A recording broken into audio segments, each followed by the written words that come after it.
Space Action Podcast with your hosts Chris Carson and DC and Shaman. Are we live? Oh god, we are. We're live. It's rare for me to not have my dick out on a live camera. Yeah, I said it. I said it earlier. I was going to make that joke, and I just made it. You delivered. I delivered on the joke. So this is a very exclusive episode of Space Action Heroes. First live streaming Space Action podcast. First one. If you're listening to this on YouTube later, you missed the live stream. But so here we are. We're going to do a mailbag episode. Mailbag. Bing, bing, bing, bing. Ding dong. We put a thing up earlier this week asking people to write in interesting questions. Any sort of topic. Nothing here is out of bounds. Nothing. I feel like I'm very angelic right now with the sun on me. I assure you, sir, you are nothing of the sort. No.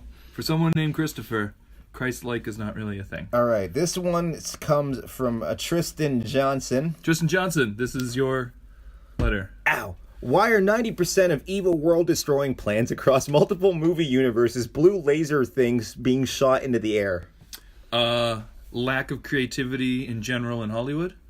Is that it? I'd have to go with that. I'd have to go with the first movie that did it made a lot of money, and so everyone else went, hey, we got to copy the format of this first thing that did it, so let's just do what they did. Who did it first? Avengers? The first giant blue laser, I think, would be X-Men. Because when Magneto made his the bubble thingy. The mutant changing bubble, I believe. Is that? Because I'm trying to think of other superhero movies that came before that, but that was X-Men started this the new world. Yeah, definitely. So before that was just the Batman franchise. Yeah, about Donner Superman. And Donner Superman. I guess it was X-Men. I have another theory. Okay. It's a multiverse, and these blue beams are in fact connecting everything all together. Oh, okay. Interesting. Every time they shoot up into the sky, Raiders of the Lost Ark. I knew there had to be another one. The goddamn blue beams are just opening up. Yeah, they're portals into other dimensions. Okay, and all the dimensions are like Earth 616, DC, Marvel. Yes. Garbage Pail Kids, whatever else can show up in there. A blue apocalyptic beam in the Garbage Pail Kids? No, but there should be. And if there's going to be a reboot of Garbage Pail Kids, I guarantee there will be. Oh my god, that'd be amazing. Actually, the apocalyptic beam has now been replaced with sort of jumping from SUV to SUV. Yeah, I know. As much as I love Black Panther to death, like that happened in that movie, literally black SUV chassis. I'm like, this is becoming a thing. That's happened quite a few times now. Yeah. Or the other one I noticed is like they kind of gone back to just, it's the big guy just beating the crap out of the other guy. Even Ready Player One. Yeah. I noticed like at one point it came to Sorrento. Spoilers! Crap. Spoilers. I'm sorry. Spoilers. Crap. Sorry, spoilers. There's not a lot to spoil on Ready Player One, really, but it was it came down to Wade and Sorrento boxing each other, and I was just like, that's not in the all right, I get it, like Homecoming did it, Black Panther did it. What you got to do now. Yeah, I kind of prefer it to like the crazy blue beam version of shit, like original Iron Man did it. Yep. You know, it's just, I don't know, keep it intimate, keep it domestic. I think those blue beams are in everything for the same reason that everyone has a cinematic universe now, because someone did it, it made money, and let's just do what they did. This one here is from Kevin Herron. Kevin Herron? Kevin Herron, my buddy, listening? the Flying Dutchman himself. The only thing, what is a better name for a fish? Chris Carson. Lawrence Fishbowl or Steve Buscemi? I'm going to have to go with Steve Buscemi. That's fucking genius. That one's pretty great. That's really good. Lawrence Fishbowl's good, but it already has fish in it. Plus, see, we're gonna get some. I feel bad if I love Steve Buscemi, but the fish eyes, man. He's got the fish eyes. He's got the fish eyes. Hashtag fish eye shaming. Yeah, but it's like only him though. It's like, not to say I don't love you, Mr. Pink. Him and the woman from Masters of the Universe movie. She had those big Steve Buscemi eyes. The one who played Evil Lynn. She had those eyes. Who else has those? Oh, like what's his face? Well, I can't think of his name. The OG Igor. Oh yeah. Peter Lorre. Igor. He was like the most classic form of it. So much so that if you draw a bug-eyed character 99 times out of 100, that's usually a result of thyroid issues. So hashtag thyroid shaming. This live podcast is going well. Here, I'll read this question. Go for it. Hey guys. Oh, this is from Caleb Roach. Caleb. Hey, how's it going, Thanks Caleb? a lot, Caleb, for all your contributions. Yep. Cheers, Caleb. Okay, so hey guys, with the popularity of HBO's Westworld, what type of ultra-realistic theme park would you want to visit? And what would you do there? The world can be from any work of fiction or an actual time period. Myself, I would love a Legend of Zelda park full of Hyrule, where I could take on epic quests, drink with the Gorons, and swim with the Zoras. I hope I'm pronouncing that right. I'm not that familiar with Zelda. Yeah, I know I'm a huge gamer nerd. All the best. All right. What do you got? What do I got? I think I'm gonna say 3. I think I have 3 distinct ones. Holy shit. Okay, Yeah. fuck. One is gonna be Dinosaur World. Basically, Really? but not Jurassic Park where you're on a tram going through exhibits, like an actual hunk of like the Triassic period You're insane. where you just can go and run from dinosaurs. Do you have any sort of defense in this line? Or? I imagine since they're not people robots, they wouldn't be slowly developing consciousness and souls. It would just be dinosaurs programmed not to hurt you. Maybe that would be a better hologram park than a giant robot park. That would require insane maintenance. Yeah. Well, Like I know we're talking about sci-fi fake technology, but maintaining a giant T-Rex. yeah. That's That's what I think maybe better for a hologram park. right. That's So why I it's can't just- get into those Pacific Rim movies. I know it sounds so stupid, but every single time I see those movies and they're sending out a robot just to punch a monster, punch a I'm like, monster? who has to repair the giant fist? Yeah. That's costing billions Yeah. of dollars. Like, build a giant space gun and shoot the thing. Or What just are you like doing? a land gun, really. Yeah. Would work too. Anyways, what's the number second one? The second one would be Star Trek World. I want a full. This is super nerdy. This is going to make your Legends of Zelda seem tame by comparison, but a fully reconstructed Enterprise, so you can just Sweet. dick around in. You can go be the captain. You can go be the engineer. Just hang out. That'd be cool. Totally fantasy roleplay it. And on the third one, I'm just going to go with a Hooker World. I think. Gonna go like Hooker World, yeah. Male and female? Oh yeah, just go nuts. Just the whole spectrum. You can just go crazy on. Yeah. And you Everyone welcome. you need the Asimov chip though, because you do not want them to have any kind of consciousness. You just need you don't want any kind of Westworlding happening. Do you reboot the memories? You got it, right? You can't. Like, I remember in Guardians 2, in that creepy scene where Yondu's clearly in, like, some bordello, and he's... with the robot hookers. It's so Yeah, uncomfortable. it Like, is I really love Michael awkward. Rooker, but I don't want to see his blue belly. It's just creepy. That last one was also just meant for comedy, by the way. I just want to throw that out there. Like, I just can't imagine the person who has to clean out those robots and clean out Michael Rooker's blue goo. It's an awful mental picture. Again, Hooker World would work better in a hologram situation and not a physical robot situation. Like, you gotta wipe the memories, because you just don't want them remembering stuff. Or it could be like a telling video game where they're stories. just on a loop. You know? They do the same cycle over and over again. Well, like think of it like when you play something like Grand Theft Auto online, all the people running around, they don't have any memories to wipe, right? They're just programmed to do certain actions. I know Hooker- these. or I know like these Victoria's are fake. Secret model I know world these are- or something. I know these are fake droids that we're talking about in that situation that doesn't exist, but I'm like, I shiver for these women. Their lives sound awful. No, that's as long as the asterisk next to Hooker World, again a joke. The asterisk next to Hooker World is they can't have any kind of like Westworld style cognitive abilities because that's just fucked up. It's just Ladies and gentlemen, my mother is now watching. okay. I'm not gonna Hi, Mom. continue on. Again, a joke, and it's a park for the guys or gals. I'm so sorry, Mom, but you're about to hear your son say horrible things. Horrible thing. Okay, so what are yours? What are your? I'm so sorry. What are your worlds? I only have one, but I'll try to make up some on the fly. Reboot World, man. I know you World? never watched the 90s cartoon. Never saw it. But basically the whole premise was Tron. So you lived in a video game. Whenever you turned on your computer, the user would download a game into it as a cube. Okay. The only thing that never made sense is if you won the game, it destroyed a sector of your computer. I'm like, that's not how video games work. Seems odd. But whatever, Sure, regardless. go with What it. was cool about it is that, one, the actual world they live in is very sci-fi. You got floating hoverboards, cool sci-fi spaceships. Like, the bad guys were like Marvel supervillains. They had claws and, I don't remember, Megabyte and shit. Oh yeah. And at the same time, you get the whole gladiator aspect of like these cubes coming down, and they were usually like themed after a movie, like James Bond or Mars Attacks. So you get to have your sci-fi universe with this cool game aspect. So what would you do in that world? I would be a goddamn renegade. Nice. Is that a thing? Yeah, they were like, so this is about to geek out about Reboot to me and like 3 other people who enjoy Reboot. I will nod. But basically, in the series, the little green dude Enzo grew up and became this renegade badass named Matrix. He got his eye literally gouged out in one episode. Oh, is that why he has the eye? Yes, I remember seeing that. yes. Vaguely am aware of.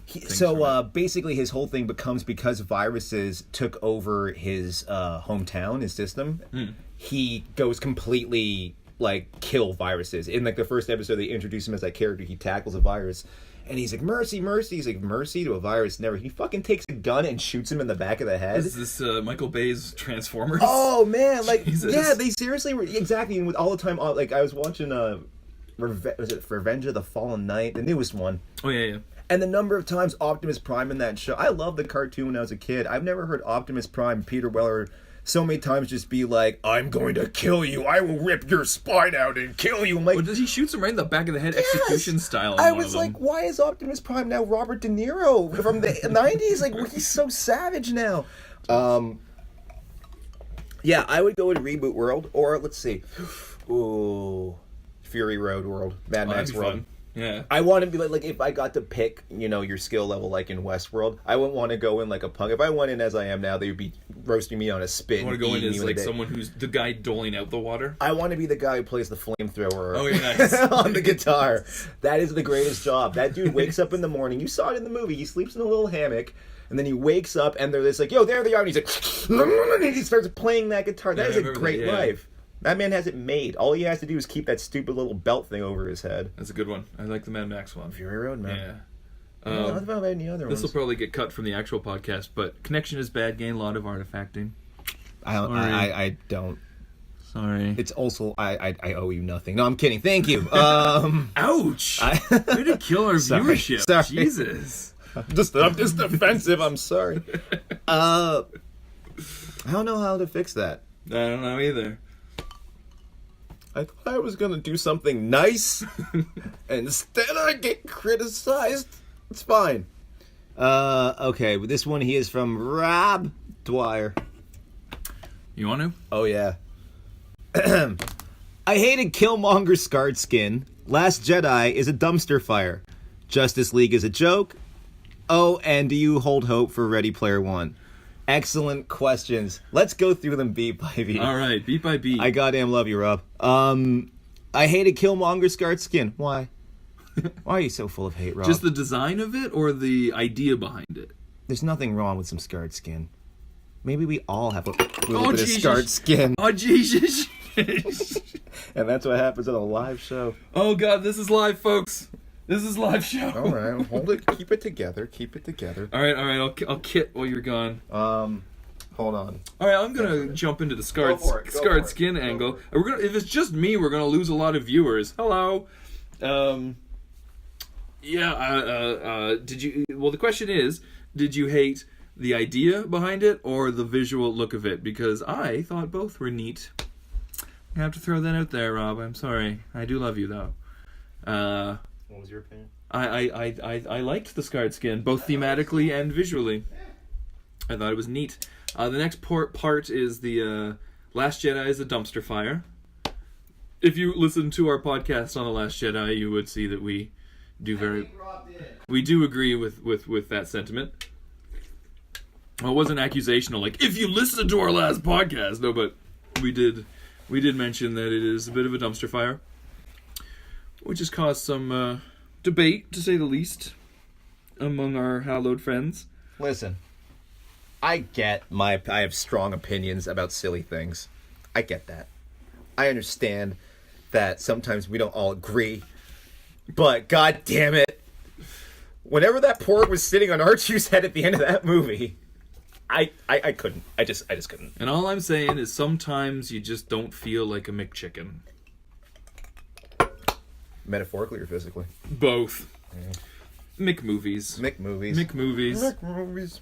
And do you have hope for Ready Player One? Well, we just recorded a podcast about that, so we don't want to double down because this will be our next podcast and talk too much about that.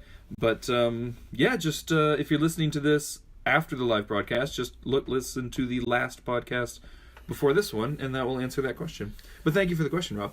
As for Justice League being a dumpster fire, you've seen it. Justice League. I haven't.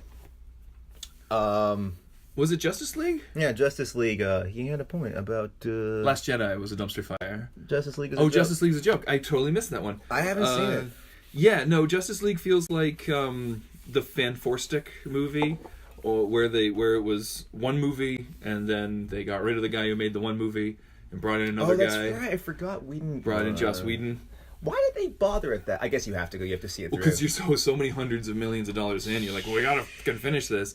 Yeah, no, it's terrible because it's tonally all over the place. I think it's best summarized with Danny Elfman using the original Batman and Superman music in it, where it's like, I love the original Batman theme, I love the original Superman theme, but it's so inappropriate with this version of these characters. Them, no. It doesn't work at all, and that sort of sums up the whole movie, where it's just butting heads with itself the whole time.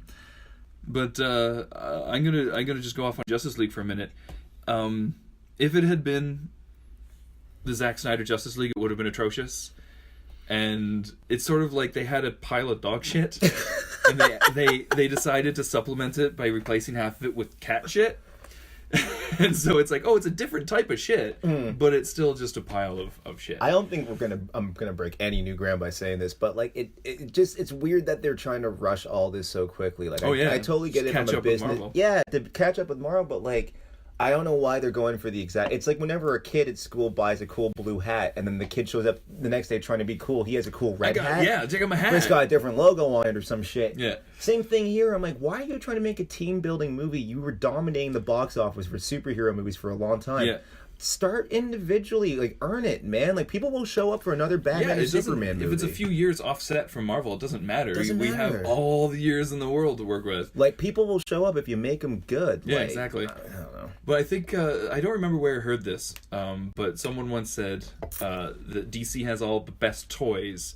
They just don't know how to present them. That's how I felt about the Alex Ross copy of the cup. You know, like he does those really starkly lit, uber realistic. Yeah. Hyper realistic. He posters, and that's what they did for the poster campaign on this movie. And I was like, we get it. You're trying really hard to be like, you like these guys? Yeah. You really, it's just like, we do, but only if you make them likable. Yeah, exactly. Like, you're not doing it, you know? Well, another good point I heard, and again, I don't want to attribute this to myself, but I don't remember the source of it, was that DC heroes have always been about the power first and the character second. Absolutely. Aside from Batman. And Marvel's always been about the character first and the power second. Which is why it works. That's why it works so well as a universe, because you're more interested in what the characters say. You don't have to sit there and be like the Aquaman movie, like right away. Who gives a shit about the Aquaman movie? Who wants to go under the water? Like, you can tell a story about a kid who gets bitten by a radioactive spider because we've all been a kid. No one's been an underwater sea prince. It makes no fuck. Anyways, why is the sky? We have one question. I think the sky is because. I think. I mean, I don't know. That's kind of controversial to say. Why is the sky? I think the sky is because. It can't not be. Right? Because if it wasn't there and you were outside on a starry night, you would get sucked into an infinity of fucking outer space and you would die. This thin pocket of air is keeping you from dying.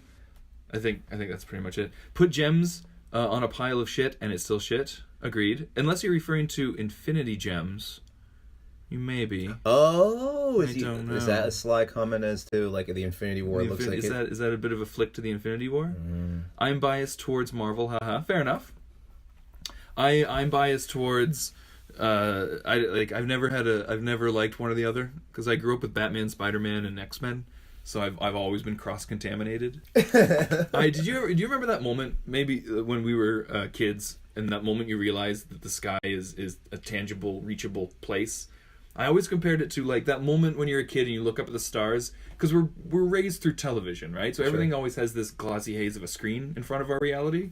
And that moment when you're looking up at the sky and go, oh no, it's just actually right fucking there. It's like I always compare it to the moment of if you're watching a police shootout in an alleyway on the TV, and someone walks in and pulls the TV away, and behind the TV is the window into the alleyway where the police shootout's happening. Right. And you go, oh, there's no disconnect there. It's actually just right fucking there. It's a real thing. We're on a thing, spinning around a thing. And that moment when you're a kid and you have that realization, you're like, oh, Jesus. Oh, God. Here's a weird, intoxicating thought, and I encourage you and anyone listening to do it on a nice sunny day. It's really fun, man, especially whenever you're a stoner. You go into a park and you lay on your back and you look straight up at the sky. It's kind of interesting. If you tilt your head backwards, all you flat Earth idiots, you can actually see the curvature. It's like you can see the dome-like structure of the whole planet. And I always remember as a kid, I'd never put that together until I was like on a plane, because I used to love flying as a kid. I would just be glued to the window. You could see the curvature of the planet and like the whole thing, and like that's when I kind of realized, like, oh, it's like tiers of a cake. Like there's layers to this thing. The atmosphere. Yeah, and then like, it kind of clicks, and that's how space works. Gravity's pulling it all together into this one massive we're all getting thing. pulled down. Science. That was probably the most interesting part of our pop culture podcast. We're talking about the sky. I enjoy talking about that. Good job, Nicholas. Man, I didn't think that would inspire a ton of conversation. But I did get a lot out of I this. talked more about the sky than anything. More about the sky than Justice League. Good God. Okay. Which I think is completely fair. Oh, speaking of science stuff. Oh, check this out. Neto, my buddy Neto sent us this one. Okay. You hear about the flat earther who shot himself into the sky? Did he kill himself? Because that's just making the gene pool a better place. Okay, so this dude is a self-taught scientist who built a homemade rocket and shot himself into space. So did he go, oh, it's round? Or did he die? He went like 20 feet in the air and came crashing to the ground and had to be rushed to the hospital. I hope I can get this to load. Because I want to get the names and details right. But yeah, that's where we are. Well, yeah. Well, I just want to say, for anyone, if anyone happens to stumble across this podcast who is a flat earther, I would just like to say, take a stick it in the ground, put a webcam on it, drive about 50 miles, put another stick in the ground, and then see how the shadows don't quite line up, and then you really can't say it's flat anymore. It's a very simple experiment to prove that you're an idiot. No offense, but totally offense, because you're holding the rest of us back. Oh Lord. I mean, it's just one of those things where like there's no reason for it. Like it's so regressive. I thought exactly it's intentionally. It's like aggressively regressive. Regressive. No, I don't believe the world's round. Like, why? I honestly, because you read it online. Like, what research have you put into this? At first, I thought it was a symbol, like to say believing the Earth is flat. To be a flat earther is essentially saying, I don't believe the official story. I actually think the world's flat. Oh, it's my way. But then no, that's not true. They fucking actually believe. I had a glimmer of hope for the human animal of like, maybe it's just supposed to symbolize that you don't, believe everything you're told. But no. Oh, what's the matter, Timmy? Does life have you down? Are you concerned with the impending environmental disasters? Are you concerned with the rising nationalist movement because you're not altogether white? Or is it your impending death in which nothing for all eternity will follow? SpaceActionHeroes.com, where life has meaning again. I want to credit this as from Unilad by Joseph Loftus. You can find it online. So Chris Carson, Mad Mike Hughes. Built a steam-powered rocket using scrap metal and ended up spending $20,000 on this beast. $20,000. Truly living up to his name, Mad Mike went for it. As an online video proves, however, it's only true to say that his flight into orbit was pretty damn short, lasting about 4 seconds in total before he landed hard in the Mojave Desert. Here's a quote from Mag. I'm tired of people saying I chickened out and didn't build a rocket. I'm tired of that stuff. I manned up and I did it. After his hard landing, the 61-year-old Hughes, who works as a limousine driver, claimed he only had a bad back. Upon impact, the nose of his homemade rocket, which Hughes had been creating from hand over past a few months, shattered as intended, although Hughes admitted the landing was a close call. The encounter, it's one of those things where I'm like, again, aggressively regressive. I'm like, why are you doing this? Well, every great renaissance in history has been quickly followed by a dark age. It's sort of like at one point in history, because we just got a comment about how hopefully this keeps the theory of idiocracy from happening. No, it's too late. It's too late. It's too late. There was a time. I guarantee I'm waiting for the dildo tank to show up on CNN. It's too late. I guarantee you, there was a time in history when a small percentage of the population no longer had tails, and then everyone else was walking around with hats that said "Make tails great again." Like for every moment in human history where the smarter people have sort of gone, we're going to change the world a little bit, there's been met with a kickback from people wanting to keep things the same that shoot us directly into a dark age. And we're on the verge of going into another dark age right now, but this is the first time, I hope the first time in history, where that dark age has also been hand in hand with massive environmental disasters and nuclear weapons. So it's an interesting time. It kind of explains why. You know what's interesting, dude? I've started to notice it more and more. I'm really crossing my fingers and toes that it's happening. Where we've kind of gone past, we were in an 80s nostalgia kick for a long time. The 90s nostalgia, Mad About You nostalgia will start next? No, I think we're past the 80s and we're going back into the 70s and 60s soon. Make America Great Again. So I think that's that. Reagan shit. It might start to return really cool. Wait, 50s? What? Oh, crap. Now you're exposing my lack of knowledge of U.S. history. I don't know American presidents at all. Pre-JFK. Oh my god, this is where I get trashed. Truman, I want to say? I know JFK was the first Irish president. That's right. Yeah, that was a big deal. The white trash Irish. I can say that. I'm like half Irish. There you go. We were hated. That's how you do it. Oh, wait, hold on. I have a question. From SG, it's your baby, Chris. Stop ignoring me. Oh, that's a private message. I told you. That's a private message. I told you. That's awkward. What are you going to do? How do we know how many people are in here? I don't know, man. I think some people joined up and were like, "What is this bullshit?" And they turned it off. Yeah, and rightfully so. It's by God, we're just doing a podcast. We didn't think ahead to the visual side of things. We just thought it would be a fun, like, niche addition. But it's really hard to see us. Change the B to a C. You know how you do that? You take off the top P looking part in the line, and you flip the B, and it looks like a C. What are you talking about? You take the B, and take off the part. Make it a C. That's what he's saying. Okay. It's very visual. Oh, I gotcha. How about Planet... So, I want to talk about some. All right. Okay, Planet of the Apes. Mm-hmm. What do you think... We're going back in time. If I can't think of anything going forwards, I'm going to go backwards. Okay. When did War for Planet of the Apes come out? That was last year? Was it last year? 2017? I want to say 2017. The only thing I have actually, well, I don't know. The overarching story of Caesar in those movies, like throughout all three of them, it's one of the most carefully... Or he's like Michael Corleone in The Godfather. Right. The way they make his story play out. And I would never have thought, like, from the first one, that they were going to make him like this Moses character. Well, because the first one's a different director, right? And then Matt Reeves came in. Yeah, and then Matt Reeves came with the last two. But he really kind of did what's his face? The guy who did the Bourne movies. Shaky Cam, Greengrass. Yeah, like he really just like because they had one director on the first one, so it was kind of like this whimsical, like based on a novel, based on a pre-existing franchise, new take on it. And all of a sudden, in the 2 and 3, they really grounded like, what's he really about? The Empire Strikes Back it up, and that's why I kind of dig the second one a lot more. Is that they kind of give him a family? There's ambivalence there. Well, it starts to shift attention to the apes, away from James Franco.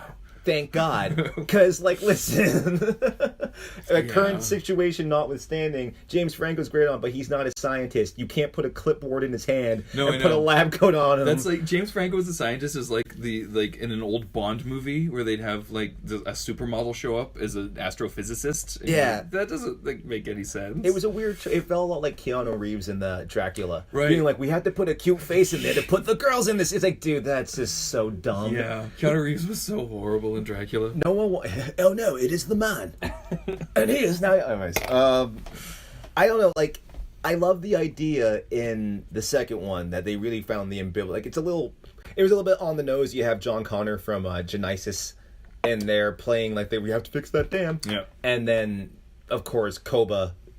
Remember the ape with the scar on his face? Yeah. He turns out to be a bad guy. Oh, my God. He's all in his head in the third one. The ambivalence of people's, what do you call it? Allegiances, like, I kind of get it. Yes, an ape can betray you. And both sides are responsible for war. Yeah, exactly. And, like, it's a little on the nose. That's why I don't really like it. It's because it's very on the nose. But considering it's like, dude, we're going to reboot Planet of the Apes and show you the prequel to Charlton Heston's, like, that shouldn't work. Right away, you should be like, stop. Who's in the first one? James Franco? And then completely fuck up the timeline, though, because it ends... Because this is supposed to be about 20 years in the future by the third one, but then the original Charlton Heston Planet of the Apes, they go through a black hole, and it's supposed to be about 10,000 years in the future. Yeah. But it's only like, Nova is a little kid 30 years from now. See, yeah, that one bugged the shit out of me. I think it's just that Nova is a name that's just passed down from But kid that's to never kid. said in the movie, so that's just assumption. Same with Caesar. Yeah, no, Caesar's but I kid think was- one of the writers actually said explicitly that Caesar's supposed to be the Caesar who's like Cornelius's dad. Or Yeah, because something. in the original Planet of the Apes, they call out Cornelius for being like, your family is all, famous and shit. yeah. But that doesn't mean you can speak to us this way, Cornelius. Right. So I think that like the implication is that it's the next chapter is the Heston movie, but so they had to like retcon it by giving them a virus that made them not able to talk. Yeah. And the thing is, they show the Heston rocket taking off in the first one. There's a quick scene over his shoulder on like a screen. You see the It's rocket in the taking isn't off. it in the opening credits when they're doing the summary? Isn't that when you see no, it? no, it's definitely like it's almost like an Easter egg, and like they show a space shuttle taking off, and it's got the same name as the rocket that he's on. But I don't know the dates exactly. If anyone knows the dates, please correct me. But I'm pretty sure because they're supposed to be going to another planet. They fall into a wormhole, come back to Earth. But it's supposed to be, I think, 10,000 years in our future. Yeah, Interesting. It's in the thousands at least. And also, I rewatched the original Planet of the Apes. It's silly. It's people in monkey masks. Yeah. But it has a lot deeper themes than the new ones. The new ones do fall into that category of McMovie. I know I overuse that term. No, but like a lot of the situations in that movie are solved by shooting. Right. Yeah. No. And it's the broad strokes of like, the king. How does the king live in this world? And then the person who betrays him. Yeah. It is. It's Caesar and Brutus. Yeah, very much so. It's like, yeah, Tunk. Clearly, get it? you picked up on the fucking names. Well done. Right. I do like how in the original ones they spend a lot, considering again it's dudes in monkey masks who clearly can't speak through the phone. No, just their wiggly faces are adorable. Yeah. There's a lot of dialogue. It's a real yeah. cerebral movie. When Heston starts talking with Dr. Zaius and they're talking about like the concept of humanity and war and shit. Yeah. It's really pensive. Like it has a lot of depth to it. Yeah. For people in monkey suits, it has a surprising amount of depth. And I don't know if that's because again we're so oversaturated with McMovies that appears to have depth now. I don't know the year it came out. If people were going, this is deep or not. I don't know. I read the book when I was in high school. I cannot remember a lot of it for the life of me, except that it's told from the perspective of two space explorers who find his documentation. From the planet, and it's French, so it was adapted. So I guess it depends on the translation. And at the end, like the big plot twist, like they wanted to match it in the movie with the Statue of Liberty, but you find out in the book that the people reading it are in fact apes. Oh, okay. Like the last couple lines in the book, they're just like, "Isn't that the most ridiculous thing you've ever heard?" He's like, "Right, a hairless ape that talks." Right. And then like he turns on like the council with his foot because and you're like, "Oh." Tim Burton tried to do that. I was gonna say, since this is becoming the Apes podcast, let's transition into the Tim Burton remake, which has one of the greatest scores ever. One of the great Danny Elfman scores. Yes, we saw Elfman live, and when they did the Apes with those, what do you call it? Here we go. It's November 25th. Nice job, Nick. Thanks, buddy. So not 10,000 years, but more about 2,000 years in the future. Okay. But still in the thousands. So, like, if we're to say Franco's totally happening, like, 2014. It was supposed to be real time. Yeah. Oh, God, yeah, okay. So that's kind of odd. The bit of retconning happening there. Sci-fi black hole. Nova. There's a bunch of girls named Nova. A lot of Novas. A lot of Novas in the world. But anyway, so the Tim Burton reboot. Amazing makeup. I really wish, because... Rick Baker, right? I believe so. Yeah. And it was 100% believable, those monkey suits. It's insanely well done. And because even watching the newest one with your $200 million budget, there are scenes where I'm like, well, clearly the C team was given this scene to animate. Yeah. And it doesn't look as good. Right. So there's no consistency with computer animation. But there's a consistency if you just make a fucking awesome outfit. And that made me the saddest about the new movies. Like, with our technology now, we could make such amazing prosthetic ape masks. With, like, remote-controlled stuff. That's the one thing I will give to the new Star Wars movies, is that they're really going hardcore with the 80s format of putting, like, robot suits and stuff like that. The old school, like, tangible effects, yeah. I will give it to them, they gave this to them, though, about the Andy Serkis CGI monkey. The one problem I have with the original Planet of the Apes is that they have to emote so hard through the plastic makeup. That, you know, it's kind of hard. Like, poor You have to Andy McDowell exaggerate. really has to exaggerate. Yeah. But what I like about the CGI model, and I damn love Andy Serkis. He's my favorite, one of my favorite parts of Black He Panther. really pisses off animators, but yeah, he's Oh, great. I can imagine, dude. Like, the dude does for Mo Capture what Robin Williams did for comedic acting, where it's just like, oh, you can make people cry with this shit if you do it right. If you do it right. He's so good. The way Caesar, especially in the third one, they stay really pensive on his face. Like, they'll just zoom in and let him speak thoughtfully about, like, you know, you couldn't do that with a rubber mask. Like, especially, like, you know, the amount of detail. One, you're appreciating the artistry in it, and two, just his performance. They really sell it with those eyes, man. For sure. You know, it's. I guess the best of both worlds is the Tim Burton level prosthetic Yes. with the enhancements, 'Cause CGI enhancements. Rick Baker was smart enough to know where it's good to have it close to the skin and where you need to embellish the ape features. Yeah. Like Paul Giamatti and Tim Roth in that movie specifically. amazing, yeah. Holy shit. Tim Roth especially, like, I love what he does with that chimp walk. Yeah, He's yeah. super. He's almost like Michael B. Jordan in Black Panther. He's super aggressive with the way he walks. But he keeps it, if you look at the makeup, it's really close around the eyes, and that makes it look like a living, breathing thing. Well, that's the thing too, is that they should. I mean, I'm in no position to tell these people what they should have done with their $200 million movies, but they should have had the actual actor's eyes and animate everything else. They did that with Davy Jones. Yeah, I agree. It's not I totally get it, you know, like Peter Mayhew was Chewbacca. You believe that's a living, breathing creature because you can see Chewie's eyes, you know? And also, as a side note, the new guy playing Chewbacca is the fucking worst. You don't like him? No, because none of his body... Like, Chewbacca was played like an old dog. Yeah. He even kept his thighs together and his feet out. And he was always kind of doing that back and forth head movements. head bobs, yeah. The new guy just stands there and just walks like a dude. It looks like a guy in a Chewbacca suit. There was the one that gets me the most is in Force Awakens. Last Jedi, whenever he... I'm doubling down. Fucking Last Jedi. Whenever he is eating the pork. And it's clearly not the right eyes. He's trying to do a performance, but it's like, I don't know what you're trying to communicate. Peter Mayhew was very clear, like, he's like inquisitive. He based it off of a dog, a big old dog. And it works. It's so effective that you believe that it works for the look of that character. But there's a part in Force Awakens where he doesn't eat the pork and he just starts going, and his eyes just shift like... He's not an actor. They just hired him because of his height. His height, I know. Well, the one that always bugs me in Last Jedi is when Luke says, like, fuck off to her, and then Rey, like, looks around at Chewbacca, and Chewbacca just stares, like, dead-eyed, unmoving, back at her. I'm Chewbacca. Hello! Because Peter Mayhew probably would have gone, like, and, like, shifted his head, or just made some kind of movement, but he just... You ever seen him in person? He Sat has a quietly. lightsaber cane that Oh, he yeah, walks yeah, yeah. with. He's so yeah, great. for sure. Oh, we got a comment. We tend to give our children sort of famous names as well. Depending on their culture, it could have become the norm to try and give your progeny a famous or honorable name. Oh, okay, got you, from Planet of the Apes. Maybe, but it's never expressed in the movie. That's an excellent point. It's a good point, but my fallback on all this is if it's not said in the text of the film, then it's just speculation, and it's a failure on the part of the film. Yeah. You got, like, if it's not expressed, I don't want a comic book tie-in. I don't want a novel set between the movies, and I don't want to have to speculate about shit. That comes from the perspective of someone who had to live through some prequel crap. Right? Yeah. Or like even the new Star Wars movies have a lot of stuff explained in between the novels.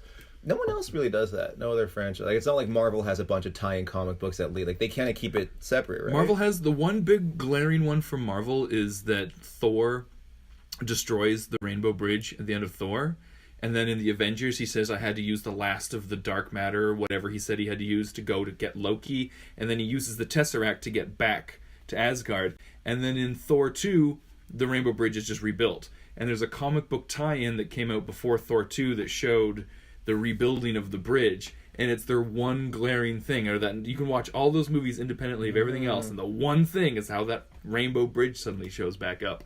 It's the only thing they put into a comic book. Interesting. To explain. A big thing they put into a comic book to explain. I never put that together because they do make a big deal at the end of the first Thor that, like, if you break this bridge, you'll never see her again. Yeah, and they even throw in the line of, like, when he comes to Earth, Loki's like, oh, you used the last of blah, blah, blah. The Bifrost to get here. Yeah. Well, the Bifrost was the bridge, but and then Loki said something else. He was like, you used the last of blah, How blah, blah. How much of Father's magic did you need to get here? Yeah. And then they used the Tesseract. That Tesseract to get back.